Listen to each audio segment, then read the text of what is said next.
সময় শেষ।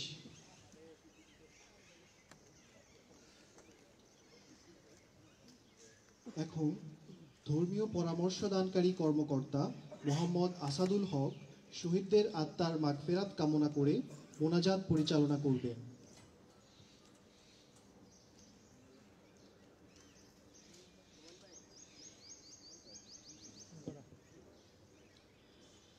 মহানবী সাল্লাল্লাহু আলাইহি ওয়াসাল্লাম বলেছেন, তোমরা কবর জিয়ারত করো, এতে তোমাদের মৃত্যু ও পরকালের কথা মনে হবে।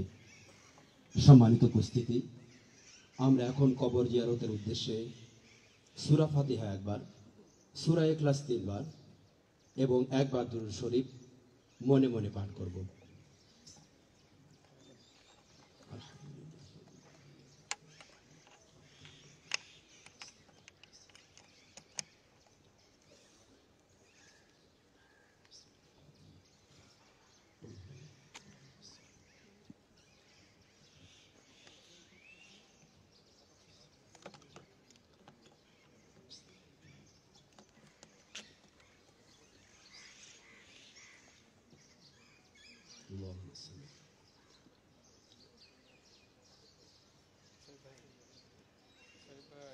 اللهم آمين. ربنا آتنا في الدنيا حسنة وفي الآخرة حسنة وقنا عذاب النار يا رب العالمين. আমাদের তেলাওয়াত, দোয়া, মুনাজাত এবং নেক আমল সমূহ কবুল করুন। আমাদের কৃত নেক আমল সমূহের সওয়াব বহু গুণ বৃদ্ধি করে মহানবী সাল্লাল্লাহু আলাইহি ওয়াসাল্লামের রওজা পাকে পৌঁছে দিন। পিলখানায় শাহাদাত বরণকারী শহীদগণের আমল নামায় সওয়াব সমূহ পৌঁছে দিন ইয়া রাব্বাল আলামিন। এই কবরস্থানে শায়িত কবরবাসীগণের আমল নামায় আমাদের কৃত নেক আমল সমূহের সওয়াব পৌঁছে দিন। তাদের কবরগুলোকে জান্নাতের নূর দ্বারা আলোকিত করে দিন। শহীদগণের পরকালীন জীবনকে শান্তিময় করুন। তাদের ভুল ত্রুটি মাফ করে সকলকে চিরশান্তির জান্নাতুল ফিরদাউস দান করে দিন। হে দয়াময় আল্লাহ, শহীদগণের স্ত্রী, ছেলে মেয়ে, মা বাবা, ভাই বোন, আত্মীয় স্বজন, সহকর্মী, গুণগ্রাহী সকলকে হেফাজত করুন। সকলকে সর্বদা সবর করার তৌফিক দান করে দিন। আমাদের সকলের প্রতি রহমতের ছায়া বিস্তার করে দিন ইয়া রাব্বাল আলামিন। দেশে বিদেশে কর্মরত ও নিয়োজিত বাংলাদেশ সশস্ত্র বাহিনীর সকল সদস্যের প্রতি রহমত দান করে তাদের জান ও মালের হেফাজত করুন।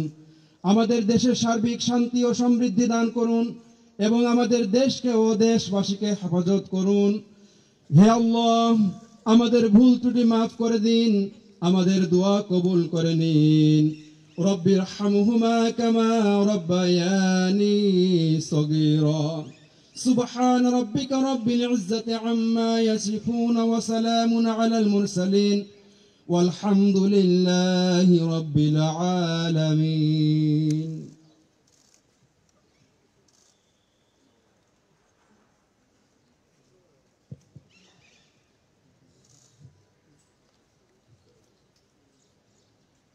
আমাদের কার্যক্রমের এখানেই সমাপ্তি। সকলকে ধন্যবাদ। আল্লাহ হাফেজ।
মাঠে